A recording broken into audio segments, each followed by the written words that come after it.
Ken had always believed that marriage was supposed to be a lifelong journey filled with love, companionship, and shared dreams.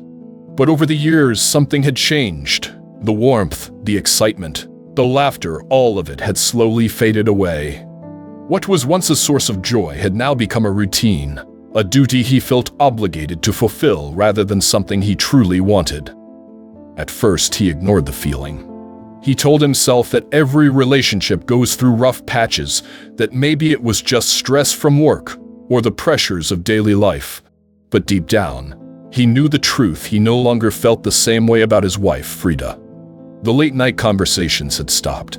The little gestures of affection had become rare, and even when they were together, they felt miles apart.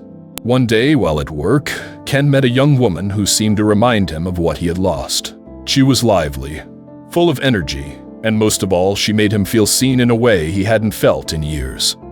It wasn't long before he realized that he had developed feelings for her. That was when it hit him. He couldn't keep living a life where he was only going through the motions. It wasn't fair to him, and it wasn't fair to Frida either. So, after much hesitation, he made a decision. That evening, he sat Frida down in their dimly lit living room. She was folding laundry, humming softly to herself, completely unaware of what was coming. Ken took a deep breath, his heart pounding as he finally said the words he had been dreading. "Frida, I think we should get a divorce." At first, she thought he was joking. She let out a small, nervous laugh before looking up at him, searching his face for any sign that he was teasing. But when she saw the seriousness in his eyes, her smile disappeared. "Ken, what are you saying?" she asked, her voice barely above a whisper. "I just don't think we're happy anymore," he admitted, his voice heavy with guilt. "We've been growing apart for a long time, and I don't want us to keep pretending." Frida sat there in stunned silence. She had sensed the distance between them, but she had never imagined it would come to this. She wanted to argue, to remind him of everything they had built together, but deep down, she knew he wasn't wrong. After a long pause, she finally spoke. "If that's really what you want, then okay."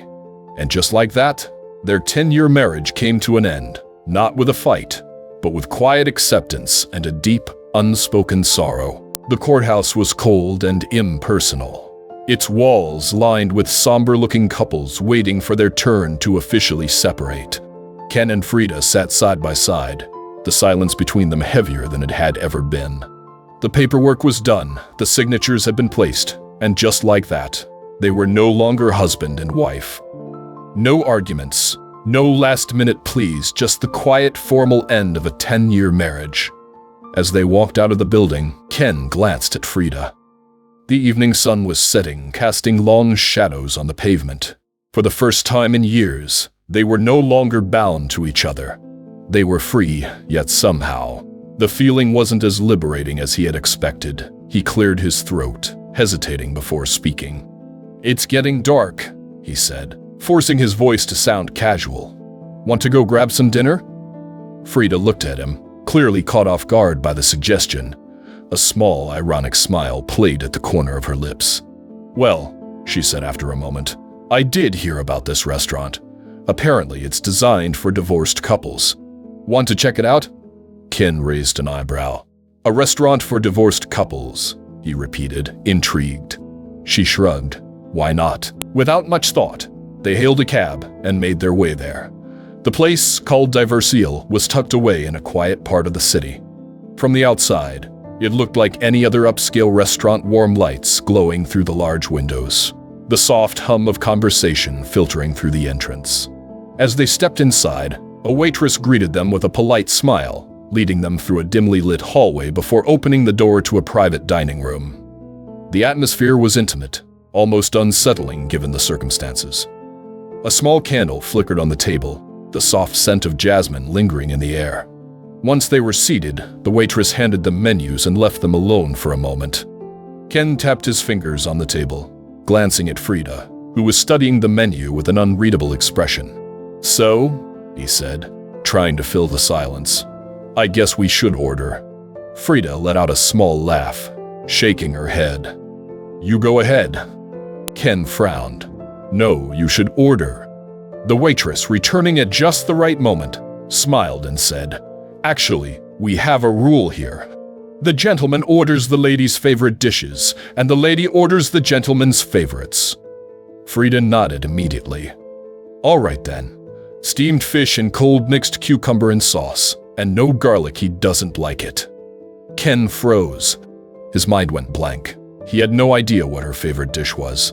10 years of marriage, and yet, at that moment, he realized he had never really paid attention. The waitress stood patiently, her warm smile unwavering as she waited for Ken's order. But Ken sat there frozen, his mind scrambling for an answer. He had been married to Frida for 10 years. 10 whole years, and yet, he couldn't remember what her favorite dish was. His throat went dry. He glanced at Frida, who looked at him expectantly, waiting for him to say something. But the longer the silence stretched, the more it became painfully obvious. He didn't know.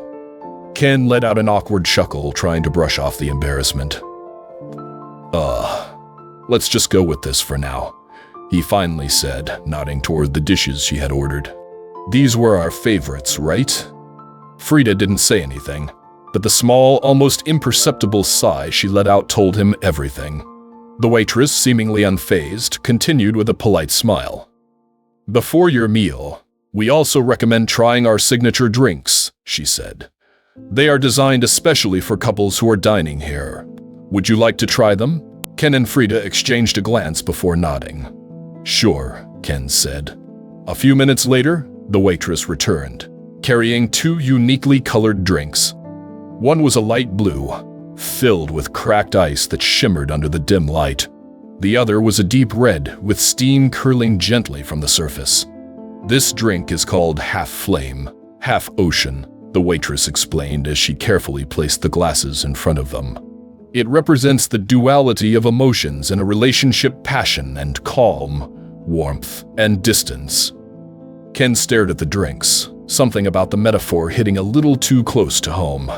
He reached for his glass and took a sip, the cold liquid burning slightly as it slid down his throat. Across the table, Frida did the same.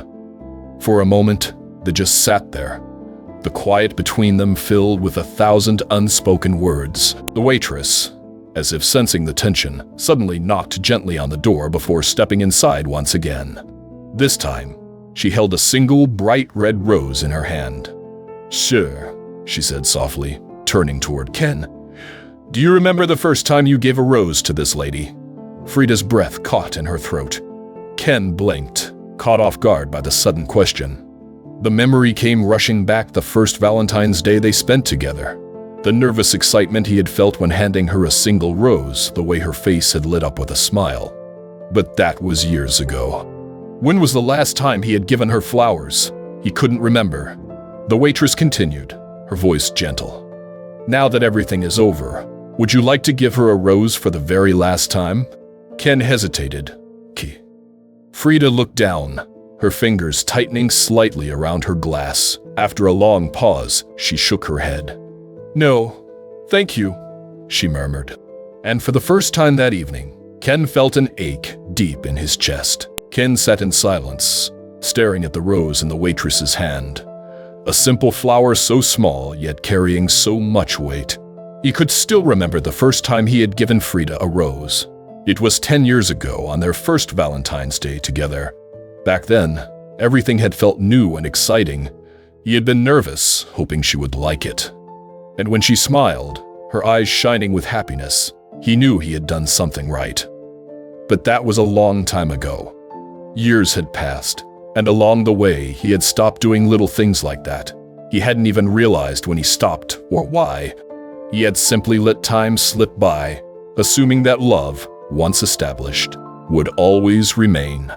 Frida lowered her eyes, her fingers tracing the rim of her glass. She hesitated for a moment before shaking her head. "No, thank you," she said softly. Ken swallowed hard, feeling something tighten in his chest. The weight of her words, the quiet resignation in her voice, it hurt more than he expected. The waitress didn't seem surprised. Instead, she simply nodded and did something unexpected. She gently tore the rose in half. The delicate petals fell apart, dissolving into the drinks before them. This rose, she explained, is made of glutinous flour. It's called the image of goodness, a reminder of the sweetness that once was. Ken watched as the last of the petals disappeared, melting into his drink. He suddenly felt an overwhelming sense of regret, a realization that hit him harder than he had anticipated. Without thinking, he reached out across the table, his fingers brushing against Frida's hand. But she pulled away just slightly, just enough for him to notice. They looked at each other then, their gazes locked in an unspoken conversation. There were so many things to say, yet neither of them knew where to start. The silence stretched between them, filled with memories of laughter, of arguments, of quiet nights spent side by side. Ken wanted to apologize. For what exactly, he wasn't sure. Maybe for all the years he had taken her for granted, for every forgotten moment, for the love he had let slip through his fingers. But before he could speak, the lights flickered.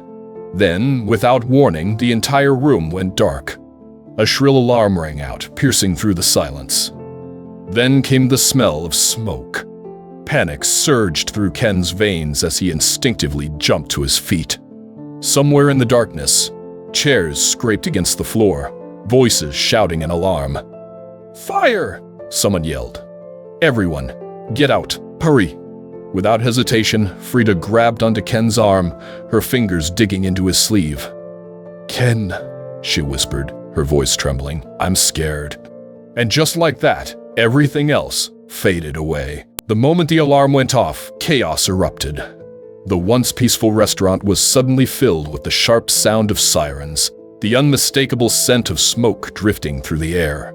Chairs scraped against the floor as diners hurried to their feet, voices overlapping in confusion. Ken's body tensed instinctively, his mind racing. Was there really a fire? How had it started? Was there time to get out? Before he could react, he felt a sudden grip on his arm. He turned to see Frida clutching onto him tightly, her eyes wide with fear. Her fingers dug into his sleeve, trembling. "Ken," she whispered, her voice barely audible over the noise. "I'm scared." And in that moment, everything else faded away. Without thinking, Ken wrapped his arms around her, pulling her close. "It's okay," he said firmly. "I'm here. We'll get out together." Guiding her through the confusion, he kept his arm around her shoulders, shielding her as they moved toward the exit.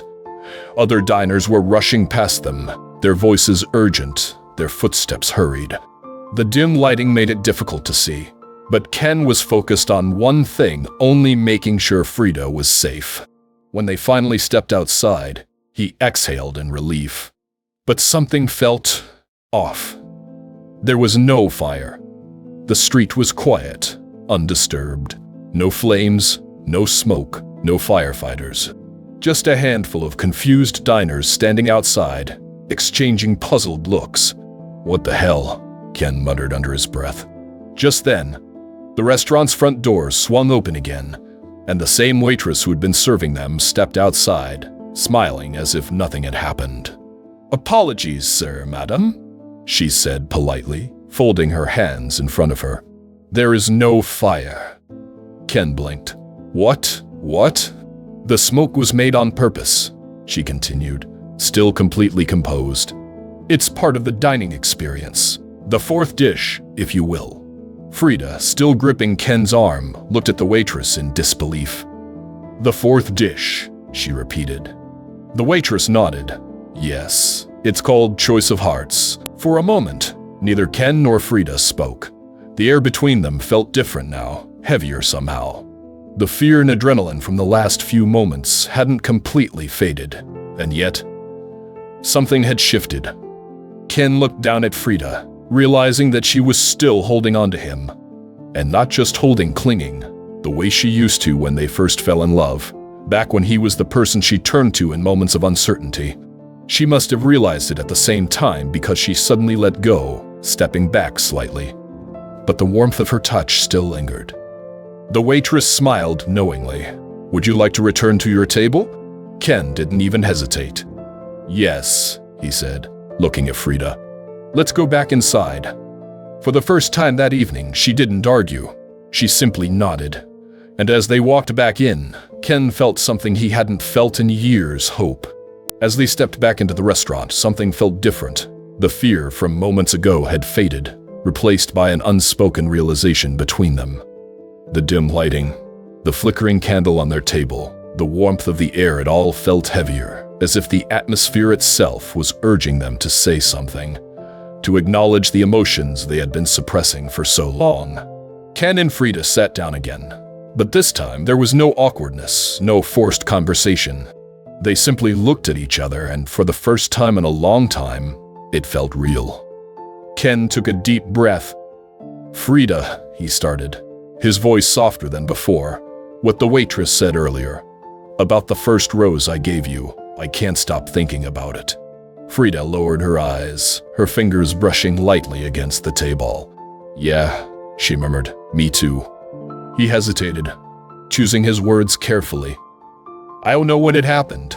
When we stopped trying, I guess I thought love was just supposed to last on its own. That once we got married, we didn't have to work for it anymore." Frida let out a quiet, almost sad laugh. "I thought the same thing," she admitted. "I thought, as long as we were together. But then life happened. Work, responsibilities, stress. We stopped making time for each other." Ken nodded. "And somewhere along the way, I forgot what it meant to show you that I love you. I stopped paying attention to the little things. I didn't even know your favorite dish tonight, Frida. After 10 years, how could I not know that?" She gave him a small, tired smile. "Because I never told you," she said. "And because after a while, I stopped asking for the things I wanted. I told myself it didn't matter. That maybe you just weren't that kind of husband." Ken swallowed the lump in his throat. "But I should have been," he said. "And I want to be." Frida looked up at him then, really looked at him. There was no anger in her eyes, no resentment, just quiet understanding. "Are you saying?" She hesitated, as if afraid to say the words out loud. Ken reached across the table, this time taking her hand with confidence. "I don't want this to be the end, Frida," he said, his voice steady. "We're not just two people who used to love each other. We're still here, and if you're willing, I want to try again. I want us to find our way back to each other." Frida's lips trembled slightly, as if she was holding back tears. Then, after a long pause, she nodded. "Okay," she whispered. "Let's try again." Ken exhaled, a wave of relief washing over him. "Really?" She laughed softly, squeezing his hand. "Yes, I am. For the first time in years, Ken felt the weight on his chest lift. And as they sat there, hands intertwined, he knew that this time, they wouldn't take each other for granted. As Ken and Frida sat in the soft glow of the restaurant, hands intertwined, the waitress returned with something unexpected: 2 delicate red envelopes, one for each of them. "This," she said, placing them on the table, "is your bill. But it is not just any bill. It is called a bill forever." Ken exchanged a glance with Frida before carefully opening his. Inside was not a list of food and prices, but a handwritten note. The words hit him harder than he expected. "A sweet home, 2 hands full of toil. Great care and concern for you and the kids through all seasons. Preparing your favorite dishes, a light always on to welcome you home. Defending your reputation with all her life. A warm smile at 70. Her youth faded away for you.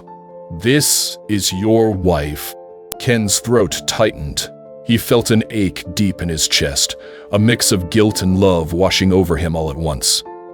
He looked over at Frida, who was reading her own note with teary eyes. Hers read, "A man's responsibility, a heart forever attached to his family, 2 shoulders to bear burdens, a wrinkled face, proof of life's hardships, enduring grievances without complaint, running tirelessly every day, a simple soul among all sentient beings. This is your husband." Tears welled in Frida's eyes as she turned to Ken. "I'm sorry," she whispered. "I've been so focused on what we lost that I forgot to appreciate what we had." Ken shook his head, reaching for her hand. "No, Frida. I should have been better. I should have seen you, really seen you all those years.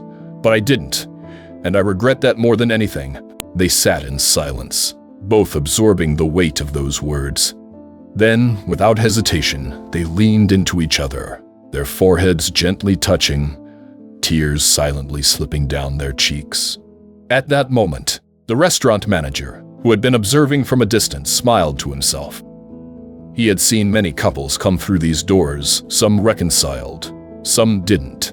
But he always hoped that, before making any final decisions, people would remember what love was built on: patience, kindness, and the willingness to keep choosing each other. As Ken and Frida left the restaurant that night, they weren't just two people who had shared a meal. They were two people who had been given a second chance, one they would not take for granted this time.